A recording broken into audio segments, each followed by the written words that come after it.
Salut à tous, ici Abba de First. Quels sont les effets de la... Quels sont les effets positifs des arts martiaux, des sports de combat, du sport en général? Quels sont les effets positifs? Il y a énormément d'effets positifs dans le sport. Et les effets positifs vont être exponentiels suivant le nombre d'années qu'on va pratiquer. Quand je vous dis de faire des micro-workouts, vous pouvez faire des micro-workouts de kickboxing. Moi, je le fais souvent. Je me lève, ok, on fait un 2 1. On fait du shadow boxing en fait. Un 2 1 2. Des coups de pied devant, derrière, retourner. On fait ça pendant 5 minutes et puis c'est bon, on a fini notre workout. On peut faire des micro-workouts de Muay Thai. On peut faire des micro-workouts de lutte. On peut faire des micro-workouts de tous les types de sports de combat. Et les avantages des sports de combat, c'est sur le plan physique, on va avoir on va perdre de la masse grasse, comme j'ai dit. Notre visage va se dessiner. On va être plus beau. Si notre visage se dessine, on est d'habitude plus beau.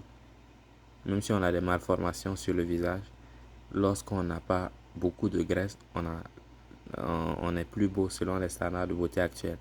Et ensuite, sur le plan, comme on va être plus beau, on va perdre de la graisse, notre corps va bien se porter. Il va être tonique et puissant. Fort, tonique et puissant. Notre cœur va être extrêmement tonique. Il va bien battre, il va être plus fort en fait pour mieux battre. Vous aurez moins de chances d'avoir des maladies cardiovasculaires ou des maladies cardio-respiratoires ou des accidents cardiovasculaires. Et sur le plan mental, ça vous apprend la maîtrise de soi. La maîtrise de soi, la confiance en soi. La maîtrise de soi, c'est très important pour pouvoir être extrêmement performant dans des situations de stress. Parce que lorsqu'on est dans un ring avec quelqu'un qui essaie de nous arracher la tête, c'est une situation de stress. Et avec le temps, on va apprendre à rester calme. Comme j'ai dit, lorsque tu ne t'es jamais pris une pêche dans la gueule, tu paniques lorsque tu en prends une. Mais si tu t'es déjà pris des pêches dans la gueule, tu ne vas plus paniquer dans des situations de stress. Ça va t'apprendre à gérer ton stress. C'est très efficace pour gérer le stress. Les gens disent, mais ça te stresse. Non, non, ça t'apprend à gérer ton stress. Ça diminue ton stress en réalité. Lorsqu'on fait du jiu-jitsu, ça nous apprend à gérer nos stress parce qu'on va plusieurs fois se retrouver dans des situations compromettantes et on va essayer de s'en sortir. Parfois, on va taper, on va abandonner, mais ce n'est pas grave. On apprend à gérer notre stress, à gérer les situations de conflit. Et sur le plan de la société maintenant, le sport nous apprend l'humilité et le respect. On va apprendre à respecter les autres. On va apprendre à être avec les autres. C'est difficile d'être avec les autres. Ce n'est pas évident. Ce n'est pas euh, forcément quelque chose de simple à faire. Mais lorsqu'on apprend un art martial, on va apprendre à être avec les autres. On va apprendre à prendre soin des autres. Prendre soin de nos partenaires d'entraînement. Parce que sans eux, on ne peut pas progresser. Sans eux, on ne peut pas apprendre de nouvelles choses. Sans eux, on ne peut pas perfectionner notre timing. On a besoin de nos partenaires d'entraînement. On va apprendre à être avec les autres. Savoir à être un bon ami, savoir à être un bon camarade de classe, savoir à être un bon partenaire d'entraînement. Comme on dit, un des meilleurs. Comment savoir si quelqu'un est bon dans un sport? Est-ce que c'est un bon partenaire d'entraînement? Il y a des gens qui ne sont pas de bons partenaires d'entraînement, mais ça s'apprend. Plus tu seras fort, plus tu pourras être un meilleur partenaire d'entraînement pour tes camarades. Donc, je récapitule.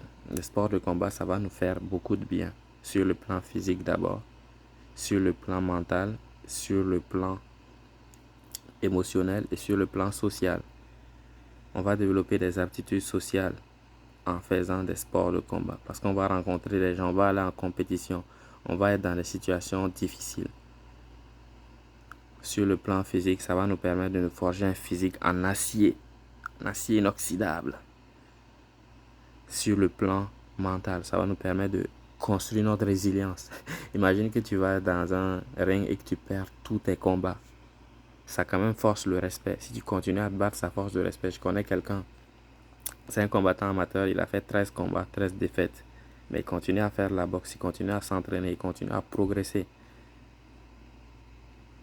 Être un bon combattant, ça prend du temps et ça prend énormément d'échecs. les sports de combat vont nous apprendre la résilience. Sur le plan social, ça va nous apprendre l'humilité aussi, le respect et l'humilité. On va commencer à comprendre parce qu'on sait se battre que lorsqu'on voit quelqu'un, on ne peut pas déterminer s'il sait se battre. Les petits gars que vous allez voir, ils peuvent savoir se battre, mais vous n'allez pas savoir. Moi, je connais plein de gens, ils sont très petits, mais c'est des combattants de MMA professionnels. Ils sont extrêmement dangereux, sauf que quand tu les vois, tu ne peux pas le savoir. Jusqu'à ce que tu les vois dans un ring déchiqueter quelqu'un pour comprendre à quel point ils peuvent être dangereux. Vous allez apprendre l'humilité à force de perdre contre des gens qui font 2 fois votre poids, contre des femmes, contre des enfants. Les enfants de 13 ans qui sont très forts à jiu-jitsu brésilien vont vous prendre dans des étranglements que vous ne saviez même pas possible. Les sports de combat sont très, très bénéfiques pour la santé.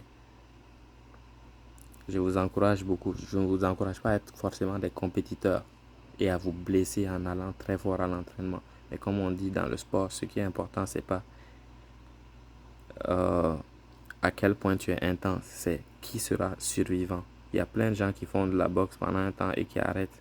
Ils n'en font pas pour le reste de leur vie. Vous voulez en faire pour le reste de votre vie. Moi, je veux en faire pour le reste de ma vie. Je veux en faire maintenant. Je veux en faire avec mes enfants et je veux en faire avec mes petits-enfants. Si je me blesse, si je vais trop fort et que je me blesse, je ne pourrai pas le faire avec mes petits-enfants ni avec mes enfants. Donc, je me préserve. J'essaie d'aller doucement. Même si je ne vais pas au club, je fais des micro-entraînements comme je vous ai dit. 1 minute d'entraînement, c'est suffisant. Pas besoin de plus. Les exercices du cou, le cou est une partie très importante du corps humain. Le cou qui va permettre d'encaisser. Le cou dans le jiu-jitsu brésilien ou les sports de lutte, on va beaucoup manipuler votre cou. Les snap-down en lutte. Snap-down, ça veut dire tirer l'adversaire vers le bas en accrochant son cou. On va mettre une main autour de son cou, une main autour de son épaule et tirer violemment vers le sol. Si ton cou n'est pas solide, tu vas te blesser. Tu pourrais te blesser. Ou bien les étranglements au jiu-jitsu brésilien. Plus ton cou est solide, plus tu veux combattre les étranglements. Moins c'est facile de t'étrangler. Plus ton cou est solide, plus tu peux te défendre contre les étranglements. Et moins ils vont être efficaces sur toi, jusqu'à un certain point, bien sûr. Quoi d'autre? Ouais, 1 minute d'entraînement, c'est suffisant. C'est pourquoi je vous encourage tous à relever le défi. Essayez de faire chacun des entraînements de temps en temps. 1 minute par jour, c'est largement suffisant. Tu n'as pas besoin de faire plus. Tu n'as pas besoin d'en faire trop. Comme j'ai dit, en faire trop n'est pas important. C'est le faire sur le long terme qui va nous donner des bénéfices. Si moi je fais 1 à 5 minutes d'entraînement tous les jours sur une année, j'aurais fait plus d'entraînement que quelqu'un qui a fait une seule fois dans l'année. Quelqu'un qui a allé au gym pendant 30 minutes. Si moi je fais 5 minutes par jour, au bout d'1 mois, j'aurais fait 30 minutes. Et sur le long terme, les bénéfices, ça veut dire plus on va faire le sport, plus on aura envie de faire du sport en fait. Ça va être un effet cumulé. Plus on va en faire, plus on va être bon, plus on va vouloir en faire. Comme on dit, lorsque tu amènes un enfant jouer au tennis, au début il sera nul, donc il va détester le tennis. Dès qu'il va commencer à être bon, il va aimer le tennis. C'est la même chose pour le golf. Les enfants qui font les sports, quand ils sont pas bons dans le sport, ils vont pas aimer le sport. Mais dès qu'ils vont commencer à être bons, ils vont commencer à aimer et vouloir en faire plus, au point où c'est exagéré. Le sport, c'est la même chose. Si vous faites 1 à 5 minutes par jour, même quelques secondes par jour de sport, ça va avoir un impact énormément positif sur le long terme. Je vous encourage tous à le faire. Je vous mets au défi de, pendant 7 jours, de faire 1 à 5 minutes de sport, de vous filmer et de vous l'envoyer sur les réseaux sociaux. Sur Abba de First, et moi je vais faire une review et je vais poster votre vidéo. Je vous encourage tous à relever le défi. C'est tout pour aujourd'hui.